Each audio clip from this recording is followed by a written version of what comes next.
We're back. We're sandwiched in between the Victoria Pilsen game and the Manchester City game. So we're going to give a bit of an overview on both. Absolute heater. But yeah, we're just going to have a little breakdown of both. Just like an overview. It's quite an interesting little time, isn't it, for a Man United fan? Every week, every couple of days, every game, we can reassess, just like the manager's doing, just like the board are doing. We can reassess where we are. We can reassess the player profiles, the players that played against the Victoria Pilsen in the 10s.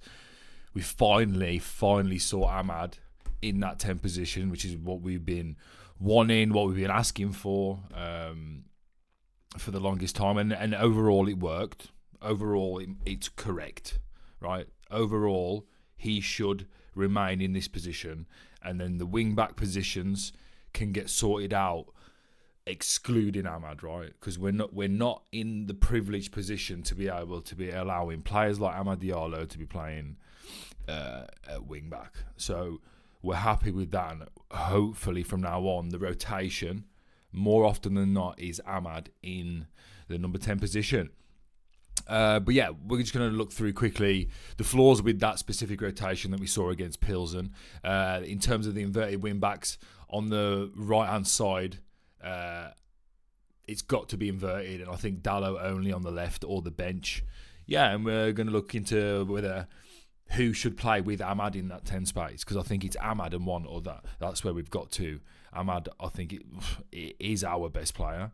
On form and ability and technical ability and in dynamism and in intensity, and yeah, in terms of the substitutions that came on against Victoria Pilsen, maybe it's time for that transition to the Antonys and the Mounts and the Hoylands from the front, and just looking over what Amrin said in regards to after the game, where he said that we didn't have that pace from those 10 positions to kind of threaten him behind. Well, I think maybe you can just offer that. You can have the threat of pace in behind just with Hoyland if you kind of really streamline him and refrain him from dropping and looking to link play, which you can't do. So yeah, we've got loads of stuff. And then quickly going to go over in terms of how wingers don't really unlock. Can you even see that? Yeah, how wingers don't really unlock anymore, and why it's so important to kind of offer that central threat. But in terms of the team that was selected, like we said, we were happy with Ahmad being played in one of those 10 positions, but we still had this the rotation of the winger, which has been Rashford then Garnacho, Rashford and then Garnacho, right? For Amarim's whole tenure, there's always been a perceived threat of pace from this position where Rashford played. Now, the issue was when you're playing Xerxes up front and Ahmad here, who has got pace, but not real streamlined, direct, like crazy pace that Rashford used to have, but still kind of we hope that he has some of this kind of like real speed, straight line speed that we were so accustomed to him having and seeing him use. Rashford didn't offer that at all, so we didn't have any of this. So let's say, just for now, forget all these lines. I'm going to get onto this in a minute. So yeah, Rashford didn't offer any of this straight line speed that is really necessary to open up the space here for Ahmad to play in, for Xerxes to drop in and to play in. So then you would ultimately have Rashford offering threat in behind and Xerxes dropping in like he does, and Ahmad and Xerxes being able to play on the ball. That's obviously what Amrin would want, right? But Rashford didn't offer that. Rashford did not offer anything in behind. He was ponderous. And then when that happens, you are then in these positions here, in these areas with Rashford, Xerxes and Ahmad. If Rashford's not offering that pace, then really you are everything's going to be very congested in those central areas, and that's what we saw against Pilsen. Xerxes dropping in, which I feel like Xerxes' best link-up play is when he's on the half-turn in these 10 positions. I don't even think Xerxes... He's still good at linking play. It's obviously his strength. And he's a good player that will grow into this team. He just needs trust. But when he's linking from a traditional 9 position, he's dropping in. He comes really, really square. The defender comes with him, and he's still not that traditional link, holding the ball up type player. He likes the one little touch off. So as the ball's coming into him, he likes a little touch off to Ahmad, little touch off to Rashford. Whereas I feel let's just put Rashford up here for now, if Xerxes was picking it up in one of these 10 positions, say from Mainu, on the half turn, I feel like this is where he does his best work. He can open the play up then for Anthony more. He can look to bring in Ugarte or Mainu or Ahmad. I think that Xerxes in the 10 positions seems to link play the best. So that's just something to look at when moving forward. And I don't, like we were going off Rashford, I don't think he offers that threat in behind, and he didn't offer that threat in behind, so he shouldn't really be playing, because the one thing that he's meant to offer, he is not, right? So this is, it was a big issue in the game, and I feel like when Rashford went off, we looked more of a threat, the flaws of that specific rotation was Rashford. One second. Was Rashford in the 10, and I feel that Casemiro and Bruno probably didn't do enough to actually get the balls into Rashford or into Diallo. We need balls through centrally. It's really important. We need that central threat. There needs to be a perceived threat centrally, or we do actually need to be offering threats centrally. This is my kind of like team that I would want. I feel like is probably the best team to play. On the left-hand side, I still haven't made my mind up. Dalot definitely can only play inverted off this left-hand side. That's his only way of playing, but it does not work on the right. And I feel like because we don't offer much threat centrally at the moment with the personnel that we're playing in those areas, not these players. I feel like these players would offer threat centrally, but we will get onto that in a moment. We need to play inverted fullbacks, because when Anthony plays as an inverted fullback, then the ball actually can go into these 10 players. We've got that first-time ball that can go into Mainu, over into the channels for Højlund to chase onto, and just play links better when you've got inverted fullbacks for us in this system, because we don't have that threat centrally. I think the inverted fullbacks is really important, and we saw the deficiencies of Dalot playing on this right-hand side, and his deficiencies, but also just the deficiencies of having a right-footed player in the right wing-back position. I feel like where we're at as a team, inverted fullbacks is really important. And I feel like with Dalot, it's either inverted or on the bench. It really is, because I feel like he's again shown he's kind of like, again, he's very linear in his thinking, he's very linear in his movements, he's very linear in his passing, he's not inventive enough. And I know he's physically good, and he's a modern day athlete in terms of in football, in the football world. But I feel like we can dominate possession against most teams now. We can build up safely from the back, and I feel like playing Anthony in that position makes the most sense, because Ahmad needs to be playing in these central areas, right? We saw the threat that Ahmad can that shows, and I feel like when Rashford went off, you saw more of what Ahmad can do when he's got players that want to play around him, want to be busy. Rashford is a passenger at the moment, so I feel like when we get, this is the team that I would play personally. I feel like Xerxes in these half spaces, and as a 10 more so, and not having to think about being the focal point of the team, can really show his worth in those half spaces, on the half turn, not having a centre back right up his arse straight away. No, that's pause. Yeah, that's a pause scenario, isn't it? For the Mandem. So we'll just add that in there just for safety. But yeah, he just won't have centre backs trying to play that physical game with him as much as when he's playing up top on his own. Also, if you play Ahmad and Xerxes in these 10s, right? And I do want Mainu in there, but it doesn't seem like Mainu's going to be played in there at the moment. But for me, this orange square is the best orange square that we can have, right? With these 4 positions, and I feel like this is so important for this team. Because I feel like we've got the back 5 sorted now. We can build, we can defend quite well. Apart from little mistakes, it's quite solid. It's not too bad, right? Yoro's still not obviously up to full. He's barely played, right? He's a real big young like starlet that could really be a big player for United. So we've not seen it at its full level yet, but it's fine. It really is.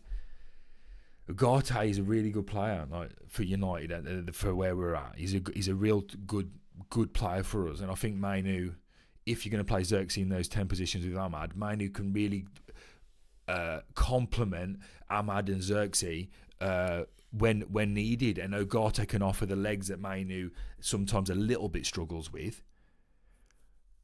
And I feel like we can offer threat in these areas centrally, which is massively important. Balls will be getting played from Mainu to Ahmad and into Xerxes, and they will be getting played into Anthony when he's in these higher areas. He's got the capability of this, and so's Ugarte on the opposite side. When Malacia Dallo are making their runs, and the ball does end up with Ugarte, he's got those little clips into those wing back areas. But the most important thing is for this orange box to work together, to offer threat centrally, to also be compact enough to be tactically aware, positionally aware in their shape. And one of the biggest things that I'm just looking at where we're up to. Ahmad in the 10 without Rashford, Bruno and Nacho, and we're basically on those points anyway. One thing that Amram was scared about was the fact that, or was annoyed about, was the lack of pace in behind, like we touched on with Rashford and with our forward line, right? We didn't offer anything in behind, so there wasn't space for Ahmad to play, for when our wing back can come inside to play, right? There was no space because we didn't offer any threat centrally, in behind, because it was Xerxes playing and Rashford and Ahmad. And because we didn't offer any threat in behind, then that was an issue for Amorim. But if you start with Højlund in that forward area, and you do not tell him to be dropping in trying to link play, and you only tell him to play off the shoulder and make these runs for the balls, like Yoro can literally play these balls. Mazraoui can play these balls down these inside channels. We need to utilise these channels more. We really do. And I think with this orange box and Yoro and Mazraoui in these positions, and Anthony, we can really utilise these areas, right? We can really utilise these areas here, right? We can really utilise these areas. And at the moment, we're not doing that. So playing Højlund up front will stretch the defence, and then it will allow Xerxes and Ahmad to play in these pockets, and then it will allow these balls here, right? It'll allow these balls to be played into these channels for Anthony, for Dallo, for Højlund to chase down, or for the alternate number 10. And I feel like Mainu and Ugarte also have got it in their locker. Like this is where the technical base is, right? So just think about it. The technical base of Ugarte, Mainu, Ahmad and Xerxes is of a good level. Xerxes, Ahmad and Mainu are arguably our 3 most technical players, right? Ugarte is not, right? But he's not bad. He really isn't. He's quite cultured, actually, when you watch him play. He seems to have quite a lot of time on the ball when he's on the ball. He really does. He's just quite nonchalant and looks like he just like a bit... doesn't really know what's going on, so he's quite yeah, he doesn't offer that. He doesn't exude like confidence. He looks like worried. Ugarte looks worried all the time. But yeah, anyway, where am I at? 15 minutes. God, I'm trying to make these shorter. But this is the team I'd play. This is where I feel like it's going, and I feel like you got to get to this scenario. Personally, if you want to play Bruno, like if you want to do this, which it looks like he's just wanting to play Bruno, then yeah, you can do that, right? You can do this. You can play that. And then you can also look for Mainu in there, right? So these are acceptable options also, right? I'm not saying it has to be exactly how I want it, but I feel like for the here again, you're quite technically secure, but it's quite top heavy, right? Ugarte and Bruno doesn't exude like complete control of a football game, in my opinion. But Bruno can play these balls into these channels. Yeah, you're looking for Højlund to offer that space to create this space in here, and that's I think this is where we're going, and we need a battering ram like Højlund to offer that crazy energy, right? The only other option, and if we kind of go into this, right? So if you're playing Mainu and Ugarte here, which I would personally want to see, and then if you are playing Xerxes, the one thing you can say is that with Højlund offering the energy, there's not enough. Ahmad also offers energy, but he's not as Duracell battery-like Mount, right? So if you wanted to, in certain games, like maybe the City game, you play this, and I think might be where he's going, right? He might go to this in the game, and he's probably going to go like this, isn't it, against City. Here then, you're technically secure enough to a certain extent, but now you've got energy, right? You've got Ugarte energy, Bruno energy, Ahmad energy, Mount energy, and Højlund energy. This is probably where he's going. Now, he might also, I think he should play Anthony. He should play Anthony, so we've got technical security. But he might get a bit scared, so he might actually go back to this, even though Dalot played really poorly in that position.